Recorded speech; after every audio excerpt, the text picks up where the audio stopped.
Carp love to eat carbohydrates, anything that's vegetable matter, even though they're omnivorous.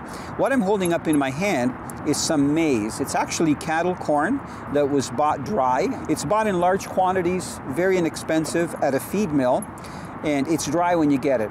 So you allow it to soak for about 24 hours, and then you boil it until it's cooked enough that you're happy with it to use for bait.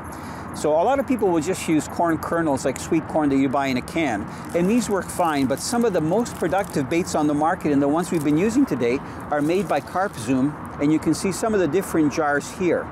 You can see that this is literally corn that's been cooked, and also some other type of, you can see these are fava beans and so on, and what they've done is they've pickled them in different type of compounds. This particular one is in honey. You can see the honeycomb that's there. This one here at the far end is mussels, which is what Ryan's been doing really well on. The center one here is honey again, just larger pieces of corn. And then you have these larger nuggets, but you can see they're all marked clearly. And if you undo the jars, they smell really nice. Now let me explain to you one of the most popular ways to use these corn kernels.